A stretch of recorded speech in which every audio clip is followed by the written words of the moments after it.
Bonjour et bienvenue dans ce 21e tutoriel Balaxsoft. Aujourd'hui, on poursuit pour la gestion des ennemis sur la création du FPS.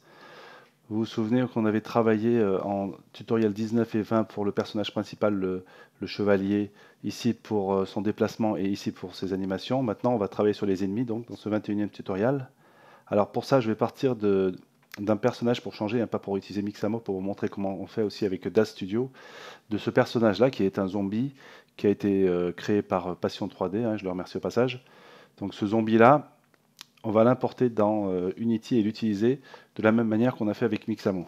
Alors pour ça, première chose à faire, c'est de faire un export. Donc là, je ne décris pas comment on a fait ça avec Daz, je ferai peut-être un jour un tutoriel là-dessus aussi. Donc pour l'exporter, on va dans File, Export. Donc on va choisir le chemin, zombie, je vais le mettre là-dedans.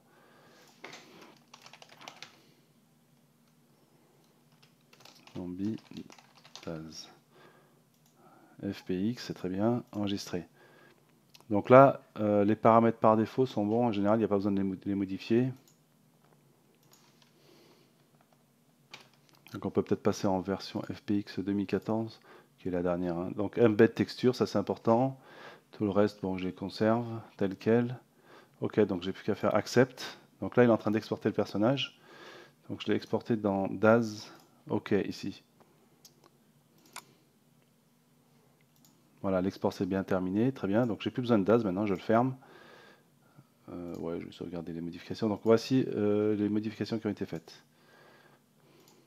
Alors maintenant, on va faire un import dans Mixamo pour récupérer les animations. Donc ce que je vais faire déjà, je vais créer un répertoire ici dans mon répertoire d'export. Je vais l'appeler anime. Alors pour ça, avec Mixamo, on a la possibilité d'uploader un personnage.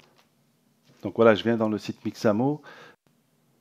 Donc ce qu'on va faire, c'est importer le personnage qu'on a créé avec Daz. Ici, vous voyez, on a une touche Upload caractère. On clique là et on n'a plus qu'à faire un drag and drop de notre FBX dans Daz, pardon, pas dans Daz, dans Mixamo. Donc là, ça passe doucement, donc j'ai... Voilà, donc ça peut prendre un peu de temps. Donc vous voyez, là, le personnage est bien uploadé, très bien. Donc je fais Next, Next, et voilà. Alors maintenant, ce qu'on va faire, c'est qu'on va récupérer des animations grâce à Mixamo. Donc ce que je vais faire dans la recherche zombie pour qu'il me sorte toutes les animations qui sont liées à un zombie. Voilà. Alors qu'est-ce qu'on va prendre? Zombie Idle déjà. Alors si je clique dessus, voilà, ça c'est très bien. Je fais Download. Alors pour la première, on va faire with skin pour prendre le personnage avec. Et on met bien FPX with Unity. Je fais Download. Alors je vais pas le mettre là, je vais mettre dans DAZ, OK, Anime. Voilà, Idle, enregistré. Alors ensuite, on a besoin de quoi? Donc là, je vais prendre toutes les animations qui vont me servir. On va prendre Reaction Hit qui correspond au moment où il prend un coup. Ensuite, Walking à la marche. Alors n'oubliez pas pour Walking de bien cocher In Place. Ensuite, Neck Bite qui correspond au moment où le zombie va mordre au niveau du cou. Attaque, c'est un coup de la main droite, ça peut nous servir. Idle, on l'avait déjà pris. Et Zombie Dying, alors il y en a plusieurs morts, c'est celle qu'on préfère, on peut prendre celle-ci par exemple. Alors n'oubliez pas que quand vous faites download, ne pas mettre with skin, without skin, sauf pour la première. Donc je vais toutes les prendre. Voilà, donc là j'ai mes animations, donc le idle, il a le personnage inclus. Ensuite, neckbite, il mord au coup. Reactionite, il reçoit un coup. Dying, il meurt. Attaque, il attaque avec un coup avec sa main droite. Et walking, il marche. Donc là, a priori, on a ce qu'il faut pour notre jeu. Donc je reviens à Unity. J'ai créé un répertoire ennemi à l'intérieur duquel je vais créer un répertoire zombie. Et on va faire un drag and drop de tout ça. Donc ce que je vais commencer par faire, c'est l'idle que je vais mettre là. Ensuite, je créerai un répertoire anime, comme on avait fait dans le précédent tutoriel, où je mettrai les autres animations, celle-ci là, qui manque. Voilà, donc je prends tout ça, hop. Ah, il n'a pas fini d'apporter. Alors, create folder, anime. Voilà, et je prends les animations. Très bien. Donc maintenant, on va importer notre personnage dans la scène du jeu. Donc je prends Daz, alors je vais changer de nom, hein, c'est un peu long comme nom, je vais juste mettre zombie. Hein.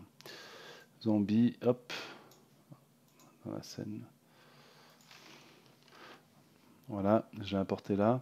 Alors il faut savoir que quand on importe avec Daz, en général il y a des petits problèmes, notamment en général au niveau des yeux et au niveau des cils. Voilà, donc il faut apporter des petites corrections après l'import de Daz. Donc là je viens ici, on va commencer par les cils, donc Philips Lashes. Donc la texture est ici, vous voyez, Lashes. Bon, si ce n'est pas déjà le cas, on va faire un drag and drop, mais là c'est déjà fait. Si ce n'est pas le cas chez vous, il faut que vous récupériez Lashes comme ça. Voilà. Et ensuite, ce qui est important, c'est ici, on clique le shader, on va faire Legacy Shader, Transparent Shader et Diffuse. Vous voyez? Là, c'est beaucoup plus précis. Vous voyez? On a bien quelque chose qui ressemble vraiment à des cils. Ensuite, au niveau des yeux, Cornea, on va commencer par lui. Vous voyez, c'est ceux qui sont blancs, les trois là. Donc là, à chaque fois, on va reprendre la texture des yeux. Donc D2, hop, et là, je mets transparente. Et ce qui est important, c'est de faire un tealing à 3. Alors ça permet de décaler la texture. Bon, ça se voit pas, mais on va le voir à la fin. Donc là, je viens sur le deuxième, le tir. Je récupère aussi, hop, transparente, tealing à 3. Voilà. Et le dernier, Eye Reflection. Je récupère la texture, transparente, tealing égale 3, 3. Vous voyez, c'est pas mal là. C'est un peu mieux en tout cas, ouais. Bon, ok, on va regarder comme ça. Très bien. Donc maintenant on a notre personnage, on va rajouter les animations. Pour ça, on va faire un peu comme on avait fait déjà la dernière fois, parce que si on revient sur le personnage, alors je vais changer son nom, hein, parce que ça c'est un peu long. Zombie. On a un animator qui est vide, donc on va rajouter ici un animator contrôleur. Je vais l'appeler zombie contrôleur. Voilà. Ensuite, je viens et je glisse ce zombie contrôleur animator dans contrôleur. Donc là, on a un animator qui existe. Et là, on va pouvoir reprendre les animations donc, de notre personnage. Dans idle, on a l'animation de base qui correspond au repos, vous voyez. Donc ce qu'on va faire, en fait, c'est très simple. Hein, c'est ce qu'on avait étudié dans les tutoriels ici, là, vous voyez, tutoriel numéro 16. La gestion d'un ennemi, son déplacement. Quand on rentre dans une zone, il se déplace vers nous, sinon il reste. Donc c'est ça qu'on va faire, hein, mais je ne vais pas le refaire de zéro puisqu'on l'avait déjà fait. Ce que je vais faire, c'est déjà mettre l'idle, zombie idle. Rappelez-vous qu'il fallait bien positionner l'animation en mode loop s'il ne l'est pas. Donc loop, il n'est pas, vous voyez, je le fais pour que ça puisse le faire sans arrêt. Et ensuite, on va faire l'animation de déplacement, donc ça va être le walking. Zombie walking, il est là. Donc si je fais un drag and drop ici, vous voyez, hein, ça correspond bien à walking. Et vous voyez bien qu'il est sur place, hein, ça c'est important parce qu'on avait coché in place dans Mixamo. Donc je le prends, hop, je le ramène là. Walking, je vais vérifier qu'on est en mode loop time, on ne l'était pas, donc je le fais. Et comment on passe de zombie idle à walking, clic droit make transition? Eh bien c'est grâce à notre variable ici qu'on va créer là, plus de type float qui va être speed. Donc quand la vitesse va dépasser une certaine valeur, on va passer en mode walking. Alors j'avais regardé, hein, c'était 0.05 qui semblait bien adapté. Alors après ça c'est du tuning, hein, vous mettez la valeur qui est pas trop mal. Et là pour revenir, pareil, alors c'est speed, donc on va faire cette fois inférieur à 0.05 et là on passe à l'arrêt. Je décoche ça. Très bien. Donc là on a ce qu'il faut pour faire l'animation. Donc si je fais play, normalement il doit être en mode idle. Voilà, on le voit là-haut, hein, vous voyez.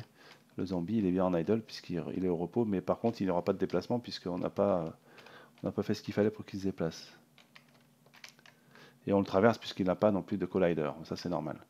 Ok, donc là ce que je vais faire, je vais lui rajouter un script maintenant pour le contrôler, ce zombie. Donc je reviens à la racine, je vais mettre comme ça, c'est peut-être plus visible. Clic droit, create C# zombie contrôleur. Alors je lui donne le même nom que zombie contrôleur l'animation, mais là cette fois c'est le script qui permet de faire des mouvements, c'est un fichier C#. Voilà, donc j'ai créé mon fichier, il est vide. Alors ce qu'on va faire, c'est qu'on va pas l'écrire entier, hein, on va le reprendre de ce qu'on avait fait déjà dans le tutoriel numéro 16. C'est déjà quelque chose qui existe et je vais vous expliquer rapidement ce qu'il en est. Donc voici le script que j'ai récupéré. Voilà, il n'est pas très long, vous voyez. Donc qu'est-ce qu'on fait alors? Au démarrage, dans Start, on va récupérer le composant Animator qu'on va mettre dans la variable MyZombieAnim qui est là, vous voyez. Donc comme on avait défini ici dans Zombie l'animator au même niveau que le script que j'ai pas mis, que je mets maintenant, donc en faisant drag and drop, mon script est là, eh bien on est capable de récupérer l'animator parce qu'on est au même endroit. Et d'ailleurs, je vais en profiter pour mettre, vous voyez ici on a une variable MyPlayerObject qui correspond au player, donc à notre personnage, que je vais initialiser avec le paladin, qui est notre héros, le chevalier. Donc ça, il est ici, vous voyez, public MyPlayerObject. Donc j'ai besoin de connaître le player, le joueur, puisqu'en fait on va calculer la distance entre le zombie et le player. Donc rappelez-vous, ce script, il est dans le personnage zombie. Donc qu'est-ce qu'on fait? On a initialisé cette variable avec l'animator et on positionne le mouvement à 0. Ah, alors je l'avais appelé speed dans mon... Ici, je ne l'avais pas appelé zombie speed. Je vais vérifier parce que sinon ça ne va pas marcher. Voilà. Donc je positionne à 0 pour dire qu'au départ il ne se déplace pas. Ensuite, j'ai une variable de type float qui correspond à la distance. Donc cette distance, on utilise la fonction vector3.distance qui calcule la distance entre deux vecteurs. Donc le premier vecteur c'est target.position. Donc target, bien c'est lui.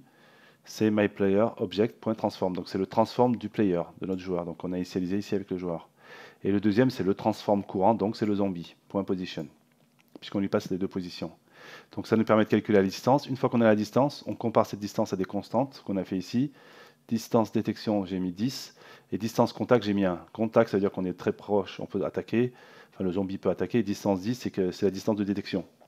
Donc au-delà de cette distance 10, le zombie ne le voit pas, le personnage. En dessous, il le voit. Donc si la distance est inférieure à la distance de détection, qu'est-ce qu'on fait? Eh bien, on regarde si on est inférieur ou supérieur à la distance de contact. Si on est supérieur à la distance de contact, on va se tourner vers le player et se déplacer vers le player. Si on est supérieur à la distance de contact, inférieur, pardon, donc là, on arrête le mouvement, on se tourne vers le player et on l'attaque. Donc là, je l'ai mis en commentaire parce que ça, je ne l'ai pas encore fait. Sinon, ça veut dire que la distance est supérieure à la distance de détection. Donc dans ce cas, on arrête le mouvement s'il y en avait un. Donc ça, c'est stop moving, hein, c'est cette fonction-là. Donc c'est arrêter le mouvement. Ensuite, ces deux fonctions, se tourner vers le player et se déplacer vers le player, sont assez simples. Enfin, on les a déjà vues. Hein. Donc on utilise la fonction lookRotation de Quaternion qui nous permet de tourner vers un vecteur. On tourne le personnage vers le vecteur qui est target position. Donc target position, c'est la target, donc c'est le perso, moins source position. Donc ça nous permet de calculer le vecteur qui est la destination vers le player. Ensuite, ici, je fais une petite gymnastique pour positionner l'axe de rotation X et l'axe de rotation Z à 0. Je garde que l'axe de rotation Y, puisqu'on ne tourne que sur l'axe des Y. Donc du coup, il ne me reste plus qu'une composante et je la remets dans cette variable quat. Et au final, eh bien, j'initialise source.rotation, donc source, c'est le zombie, avec quat. Donc ça permet de le tourner vers le player. Le mouvement, la fonction mouvement, elle est assez simple aussi. Donc là, la source, c'est le zombie, target, c'est le player. Donc qu'est-ce que je fais? Je calcule the speed avec une constante qui s'appelle speed que j'ai là initialisée à 0,5. Donc ça me permet d'ajuster. Si je vois que c'est trop lent, j'augmenterai. Fois time.delta time, ça on a déjà vu, ça permet de gérer le mouvement de telle manière qu'il soit indépendant de la machine sur laquelle on travaille. Donc on calcule vector3.moveTowards, donc c'est une méthode de la classe vector3 qui permet de se déplacer vers une position donnée. Donc on déplace source position vers target position. Et la vitesse, c'est the speed que j'ai récupéré là. Ensuite, très important, on initialise la variable speed qu'on avait fait dans l'animation ici, là vous vous rappelez. Voilà, la variable speed à la valeur du mouvement. Vous voyez, the speed. Et c'est ça qui va nous permettre de dépasser le 0,05 ou de passer au-dessus ou au-dessous. Voilà, on va pouvoir tester ça. Normalement, si je m'approche, voilà. Vous voyez? Donc, le zombie s'est mis en déplacement. Alors, vous voyez que l'animation, elle ne fonctionne pas. C'est normal, hein, puisqu'on n'y a pas donné d'animation. Ah, si, elle devrait fonctionner. Là, j'ai une bêtise. Oui, il aurait dû fonctionner normalement. Donc, il s'arrête hein, quand il est au contact. Par contre, il s'approche quand on est au-delà. Si je vais très loin, je vais sortir de sa zone de détection, vous voyez, et il ne se déplace plus. Alors par contre, pourquoi l'animation n'a pas fonctionné? Puisque là, finalement, on aurait dû passer là. Speed greater than 0,05 et less than 0,05. Bon, en fait, j'ai trouvé d'où ça venait. En fait, l'animation, c'était juste que ici, au niveau de la variable 0,05, c'était trop en fait, hein, donc j'ai mis 0,01, puisqu'en fait on n'atteignait pas 0,05, on était à 0,02 à peu près. Donc là on refait le test, vous voyez, et hop, si je me déplace, voilà, là il me détecte, vous voyez, et c'est bien en mouvement. On peut le voir d'ailleurs là, vous voyez, on est bien dans cette case-là, et il va s'arrêter quand il va être proche. Voilà, vous voyez, il est passé en mode idle, donc c'est qu'il est à notre niveau. Voilà, donc ça c'est très bien, ça fonctionne maintenant. On va rajouter maintenant une attaque de la part du zombie. Donc là aussi, je vais récupérer le script qui existe déjà, je vais juste le modifier un petit peu. Alors, c'est pas très compliqué, hein, donc on va utiliser une variable attaque, de la même manière qu'on avait fait ça. Alors par contre, c'est pas un float, c'est un int. Donc l'attaque, il va avoir 3 valeurs. J'attaque pas, 0, 1 ou 2. 1, ça correspond à l'attaque avec la main, et 2 avec quand il mord. Donc par défaut, je vais le mettre à 0. 7 integer. Voilà. Donc là, je la décommente et je vais créer ma fonction start attack. Voilà, donc la fonction start attack, elle est là. Voilà. En fait, start attack, donc c'est une valeur aléatoire que je calcule, hein, entre 1 et 6, c'est pour donner un petit peu de hasard. Si on est au-dessus ou égal à 5, donc 5 ou 6, on attaque avec l'attaque de type 1.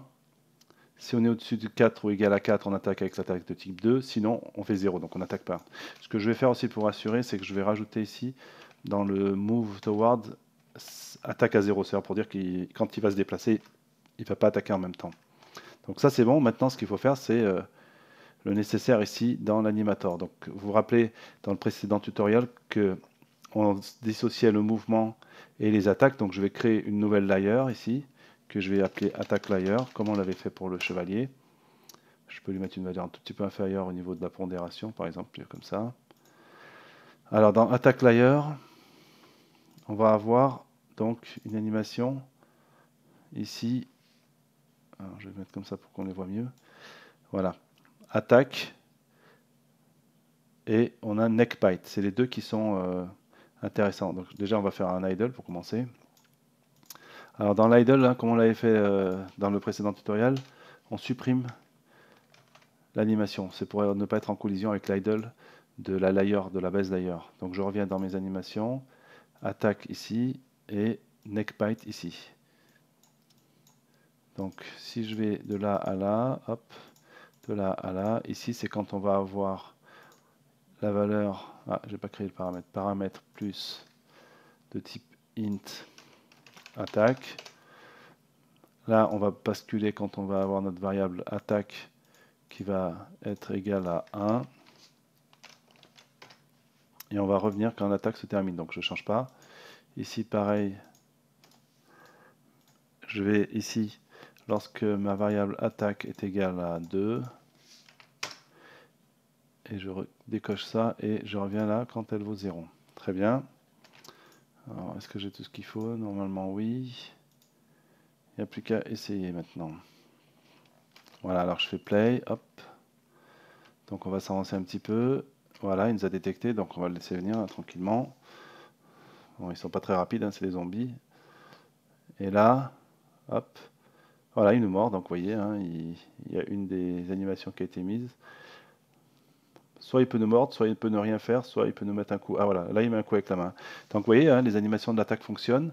Alors maintenant, ce qu'il va falloir faire, c'est la suite pour que ça fonctionne complètement, c'est qu'on va créer des colliders pour ce personnage, pour pas qu'il nous traverse, vous voyez, parce qu'il nous traverse, c'est pas terrible. On va lui créer un collider sur la bouche, et on va lui créer un collider sur la main, pour que quand il nous donne un coup ou quand il nous morde, eh bien, ça a un impact sur notre énergie. Donc ça, on fera ça dans le prochain tutoriel. Merci de m'avoir suivi, et à bientôt pour le prochain tutoriel. Au revoir.